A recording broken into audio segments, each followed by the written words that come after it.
नमस्कार साथियों, मैं आचार्य रमेश दसमाना आपका स्वागत करता हूँ मेरे साप्ताहिक फलादेश में। ये मई मास का तीसरा सप्ताह है।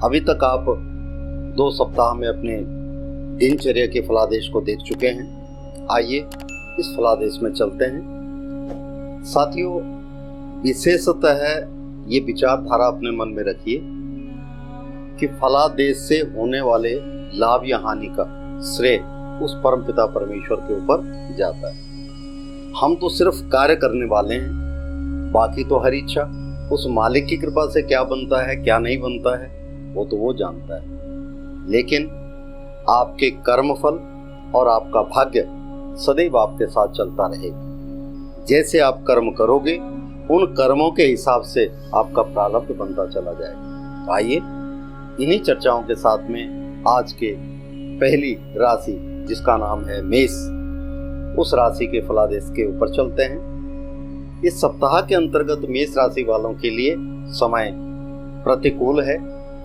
व्यवस्था उनके हिसाब से चलेगी। कारोबार में तरक्की होगी। यदि नौकरी पेशा में है तो उनको लाभ मिलेगा।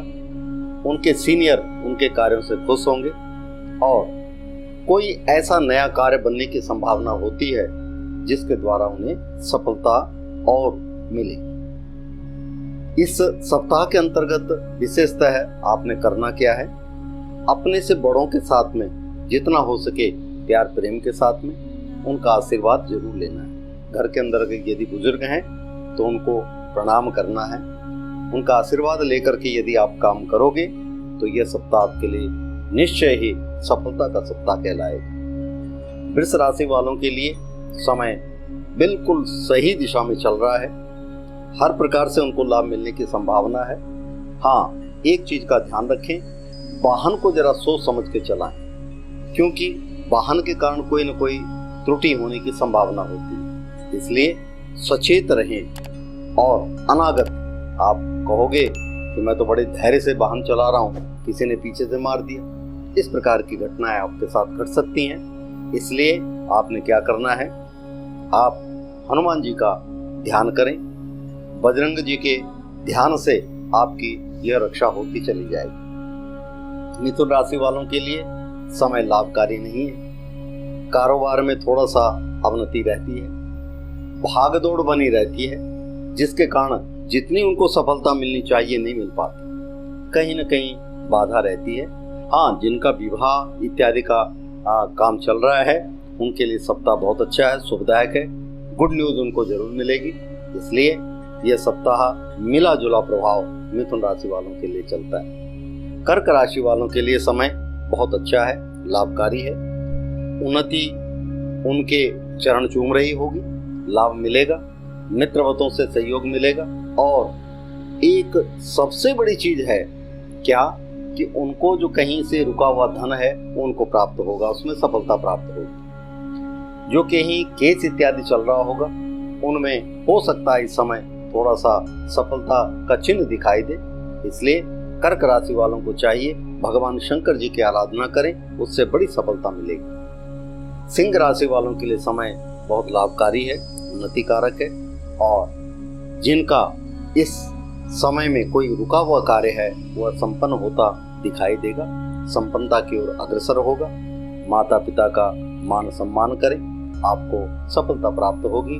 घर के अंदर सुख आनंद की प्राप्ति होगी। कन्या राशि वालों के लिए सचेत रहने का समय, अर्थात स्वास्थ्य से भी और वाहन इत्यादि से भी। किसी के साथ वार्तालाप वाद विवाद हो सकता है, इसलिए अपने आप को सचेत रखें, वाणी पर कंट्रोल रखें। और करना क्या, आपने भगवान गणेश जी की उपासना करें। यदि हो सके गजाननम भूत गणादि सेवितम कपीत्य जम्ब फलचारु भक्षणम उमासि तब शोध विनाश कारकम नमामि विघ्नेश्वर पाद पंकजम या ओम गंग गणपते नमः, इस मंत्र को इस सप्ताह के अंतर्गत प्रतिदिन कम से कम 9 बार बोलें तो आपको सफलता मिलती चली जाएगी। तुला राशि वालों के लिए समय बिल्कुल उनके हिसाब से चल रहा है, लाभकारी है। परिवार में सुख आनंद रहेगा और खिलखिलाता उनका वातावरण बना रहेगा। हाँ, कार्य की अधिकता रहेगी, लेकिन इन कार्य को बड़ी निपुणता से आप पार कर जाओगे। विशेषतः इस सप्ताह के अंतर्गत नए कार्यों की रूपरेखा बनने की संभावना होती है। अब चलते हैं वृश्चिक राशि की। वृश्चिक राशि वालों के लिए समय उनके विपरीत चल रहा है। जैसा चाह रहे हैं वैसा कार्य नहीं बन रहा है। मन इच्छानुसार नहीं उनकी बात बन रही है। कई बार मन के अंदर द्वंद्व हो रहा है कि ये कार्य मेरा बनेगा या नहीं बनेगा। इस प्रकार का द्वंद्व इस सप्ताह के अंतर्गत उनका चलेगा। आपने क्या करना है, इस सप्ताह गौ माता की सेवा कीजिए, आपको सफलता प्राप्त होगी। धनु राशि वालों के लिए चलते हैं। धनु राशि वालों के लिए विशेषतः यह सप्ताह लाभकारी है, उत्तम है। धन यश मान वृद्धि होगी। हर प्रकार से सफलता उनके चरण चूमेगी। कुछ करने की आवश्यकता नहीं, बस हरि का भजन कीजिए, उसी में सफलता मिलती चली जाएगी। मकर राशि वालों के लिए समय लाभकारी है, उन्नति कारक है और कारोबार में तरक्की रहेगी। धन संपदा की प्रचुर मात्रा बनी रहेगी। व्यवसाय से यदि कोई व्यवसायिक कार्य है तो इस समय उनका लाभ रहेगा। और नौकरी पेशा वालों के लिए समय बहुत लाभकारी है। शुभ समाचार मिलने की आशा बनी रहती है। कुंभ राशि वालों के लिए समय लाभकारी नहीं है। थोड़ी सी परेशानी रहती है, थोड़ी सी चिंता रहती है। कहीं न कहीं इनको धन की आवश्यकता होगी, जिसके कारणवश थोड़ा सा इनका कार्य रुक जाएगा। इस रुके हुए कार्य को कैसे दूर करें? अगर तो समय ले सकते हैं तो हो सकता है थोड़ा समय लेने के बाद इनको लाभ मिले। अचानक कहीं न कहीं से इनकी व्यवस्था बनती चली जाएगी और उसमें ये निपुण हो जाएंगे।